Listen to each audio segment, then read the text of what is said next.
নমস্কার, মমতাজ কিচেনে আপনাদের সবাইকে স্বাগত জানাই। আজকে আমি খুবই পছন্দের একটি রেসিপি বানাবো। তার জন্য পুরো ভিডিওটি দেখার অনুরোধ রইল। বেগুন, আলু, সজনে ডাঁটা, কাঁচকলা, করলা বনিয়ে জলে ধুয়ে নিয়েছি। এখন আমি শুকনো কড়াইয়ে একটা মশলা ভেজে নেব। তার জন্য এখানে পোস্ত, সরিষা, 5 ফোড়ন, শুকনো লঙ্কা, জিরে নিয়েছি। সব একসাথে কড়াইয়ে ভেজে গুঁড়িয়ে নেব। আপনারা এর সাথে চন্দনী আর এলাচ লবঙ্গও দিতে পারেন। এই মশলা ভেজে রান্নার পরে তরকারির সাথে মেশালে তরকারির স্বাদ দ্বিগুণ বেড়ে যায়। এখন আমার মশলাগুলি ভাজা হয়ে গেছে। এখন কড়াইয়ে তেল দিয়ে বড়িগুলি লাল করে ভেজে নেব। দেখুন, বড়িগুলো কিন্তু আমার লাল করে ভাজা হয়ে গেছে। তুলে রেখে দেব। এরপরে একটা করলা বনিয়ে রেখেছি, ওই করলাগুলিও ভেজে নেব। করলা ভাজার সময় অল্প লবণও দিয়েছি। করলাও ভাজা হয়ে গেছে। এরপরে ওই তেলেই কাঁচকলা ভেজে নেব। কাঁচকলাগুলিও উল্টে পাল্টে লাল করে ভেজে নেব। এখন আমার কাঁচকলাগুলিও ভাজা হয়ে গেছে। কাঁচকলাগুলি তুলে নিয়ে ওই তেলেই আলুগুলি ভেজে নেব।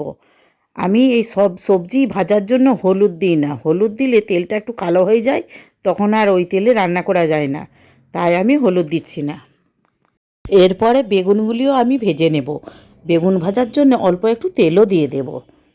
বেগুন মাঝারি আঁচে ঢাকা দিয়ে ভেজে নেব, বেগুনটা যাতে সেদ্ধ হয়ে যায়। দেখুন, বেগুনটা কত সুন্দর লাল করে ভাজা হয়ে গেছে আর বেগুনটা ভালোভাবে সেদ্ধ হয়ে গেছে। আর যদি কম ভেজে দেওয়া হয়, বেগুনটা না সেদ্ধ হতে চায় না, তখন সেই দরকোচা হয়ে যায়। তরকারির বেগুন সেদ্ধ না হলে খেতেও সেরকম ভালো লাগে না। চলুন, এখন আমি কড়াই বসিয়ে দিয়েছি। কড়াইয়ে তেল, সাত লবণ, গোটা জিরে, তেজপাতা, অল্প চিনি দিয়ে কয়েক সেকেন্ড নাড়াচাড়া করে পেঁয়াজ কেটে রেখেছি, পেঁয়াজগুলি দিয়ে দেব। একটা কাঁচা লঙ্কাও দিয়েছি। পেঁয়াজগুলি লাল করে ভেজে নেব। দেখুন, পেঁয়াজ আমার লাল করে ভাজা হয়ে গেছে।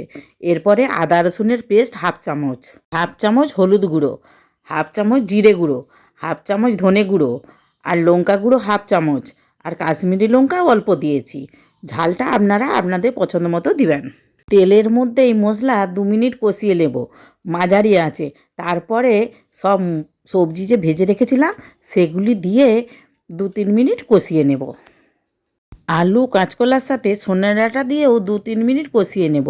বেগুন যেহেতু ভাজা রয়েছে, সেদ্ধও হয়ে গেছে, এখন দেওয়ার দরকার নেই। এখন দিয়ে দিলে বেগুন ঘাঁটা যেতে পারে, আর ঘাঁটা গেলে তরকারি অতটা ভালোও লাগবে না। সবজি 3 মিনিট আমি কষিয়ে নিয়েছি আর স্বাদ মতো লবণও দিয়ে দিয়েছি। এখন জল দিয়ে সব সবজি সেদ্ধ করে নেব। যেহেতু আলু আরে ভাজা ছিল, তার জন্য বেশি টাইম লাগে না, 2-3 মিনিটেই সব সেদ্ধ হয়ে গেছে। এখন বেগুনগুলি যে ভেজে রেখেছিলাম আর বড়িও ভেজে রেখেছিলাম, এর মধ্যে দিয়ে একটু ভালো করে নাড়াচাড়া করে নেব। শুক্তো সব সবজি ভেজে রান্না করলে সত্যিই খেতে অসাধারণ হয়।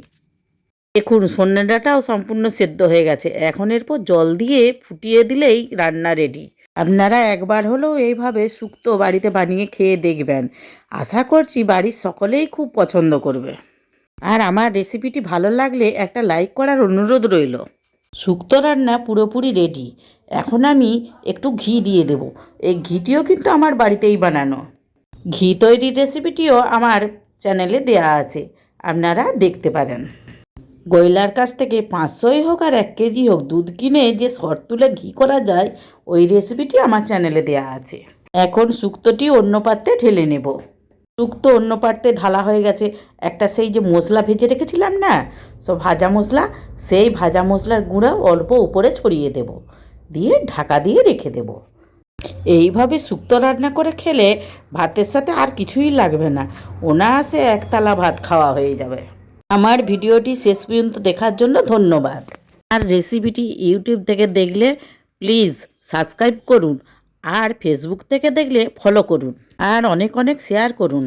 আবার দেখা হবে নতুন কিছু রেসিপির ভিডিও নিয়ে আমার চ্যানেলে। ধন্যবাদ, আপনারা ভালো থাকবেন।